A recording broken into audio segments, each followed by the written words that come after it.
दोस्तों आज की वीडियो में हम जानेंगे गणेश चतुर्थी या फिर बहुला का पर्व जो है त्योहार जो है वो कब मनाया जाएगा और क्या कुंवारी लड़कियां इस व्रत को कर सकती हैं, और अगर कुंवारी लड़कियां कर सकती हैं तो क्या विधि रहेगी, किस तरह से वो पूजा पाठ करेंगी, क्या उन्हें अर्घ देने की ज़रूरत है या फिर नहीं। तो इसी तरह की महत्वपूर्ण बातों को जानेंगे गणेश चतुर्थी से संबंधित। तो चलिए दोस्तों वीडियो को शुरू करते हैं और जान लेते हैं गणेश चतुर्थी के बारे में। तो देखिए दोस्तों, सबसे पहले अगर हम बात करें तो साल में मतलब हर महीने तो गणेश चतुर्थी तो आती ही है, लेकिन जो 2 बार गणेश चतुर्थी आती है उसका ज़्यादा ही महत्व होता है। एक जो है माघ के महीने में आता है जिसको कि तिल चौथ भी कहते हैं, और एक जो है भादों के महीने में आता है। तो देखिए दोस्तों, ये गणेश चतुर्थी जो है ये इसमें हम अपने संतान की मतलब सुरक्षा के लिए और दीर्घायु के लिए, स्वस्थ आयु के लिए माताएं ये व्रत अपने संतान के लिए करती हैं। ठीक है,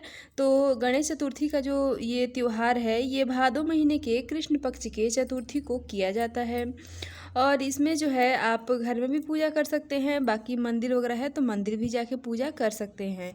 अब देखिए दोस्तों, तिथि कब से प्रारंभ होगी उससे पहले हम देख लेते हैं कि ये त्यौहार जो है कब मनाया जाएगा। तो देखिए दोस्तों, ये त्यौहार जो है 12 अगस्त को मनाया जाएगा। 12 अगस्त 2025 दिन होगा मंगलवार। ठीक है, और हाँ दोस्तों, ये व्रत जो होता है वो 24 घंटे का नहीं होता है, मतलब 12 से 14 घंटे का होता है, लेकिन निर्जला होता है। ठीक है, इसमें चंद्रदेव को अर्घ देने के बाद इस व्रत को खोल लिया जाता है। बाकी चौकी वगैरह हटाना तो वो अगले दिन हटाते हैं। ठीक है, अब जो है इसमें विशेष रूप से आप जो गणेश भगवान को पसंद है जैसे कि लड्डू, मोदक, ये सारी चीज़ें तो होती ही हैं पूजा में। आप सारी चीज़ों का तैयारी कर ले, फूल, पुष्प और अक्षत, रोली, चंदन, सिंदूर और दुर्वा घास जो होता है, और विशेष रूप से चावल के आटे और चीनी का मिला हुआ एक प्रसाद बनाया जाता है। तो आप वो भी प्रसाद रख सकते हैं, मार्केट के खरीदा हुआ प्रसाद भी रख सकते हैं। बाकी पान सुपारी चाहिए होता है अर्घ देने के लिए,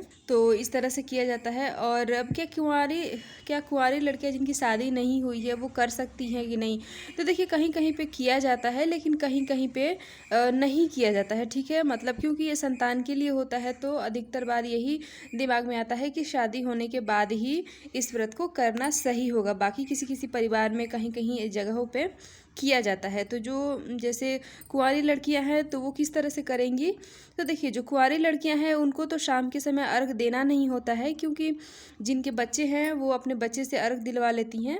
तो इस तरह से कुंवारी लड़कियां अगर करती हैं इस व्रत को तो वो क्या करें कि वो अर्घ नहीं देंगी, वो सूर्य अस्त से पहले कुछ भी मीठा बना के ग्रहण कर लेंगी, जैसे कि दूध रोटी हो गया, हलवा हो गया, खीर हो गया, इस तरह की चीज़ें जो है बना के सूर्य अस्त से पहले। ठीक है, अब देखिए दोस्तों, हम तिथि देख लेते हैं कि कब से प्रारंभ होगी। तो देखिए दोस्तों, तिथि जो है वो प्रारंभ होगी 12 अगस्त को सुबह में 8:40 पे और समाप्त हो जाएगी 13 अगस्त को सुबह में 6:35 पे। तो इस तरह से देखें तो हमें 12 अगस्त का जो तिथि है, डेट है, वो मिल रहा है गणेश चतुर्थी या फिर बहुला का व्रत के लिए। ठीक है, और पूजा का शुभ मुहूर्त, तो देखिए दोस्तों पूजा का तो आप वैसे तो शाम के समय पूजा होती है, जैसे चंद्रोदय मतलब जब होते हैं तो चंद्रदेव को अर्घ दे के फिर मतलब पूजा संपन्न होती है। बाकी सुबह में आप पूजा कर सकते हैं, और इसमें शाम की पूजा का विशेष महत्व होता है। तो शाम की पूजा का शुभ मुहूर्त है शाम को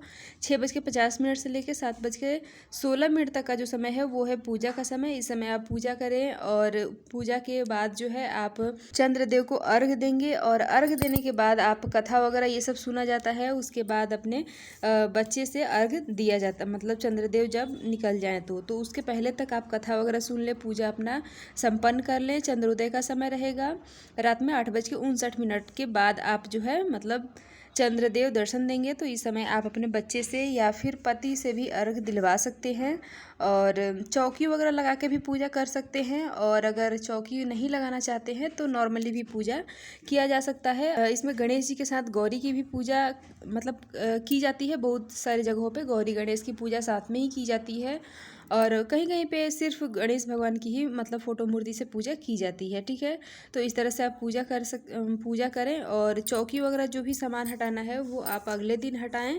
दोस्तों, अगर बच्चा पास में है तो आप अपने बच्चे से ही अर्घ दिलवाएं चंद्रदेव को और रक्षा सूत्र बांधें और अपने मतलब खुद आशीर्वाद दें, बोले पैर छूने के लिए।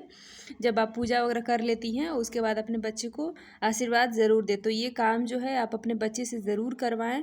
और अगर बच्चा जैसे कि पढ़ने वगैरह के लिए दूर है तो आप रक्षा सूत्र को रख सकती हैं। जब बच्चा आपके पास आए या फिर आप बच्चे के पास जाएं तो उसे रक्षा सूत्र ज़रूर बांधें आशीर्वाद के रूप में। तो आशा करती हूँ कि जानकारी आपको अच्छी लगी होगी। वीडियो पसंद आया हो तो लाइक ज़रूर करें। और हाँ दोस्तों, अगर कोई मन में सवाल या फिर सुझाव हो तो उसके लिए कॉमेंट ज़रूर करें।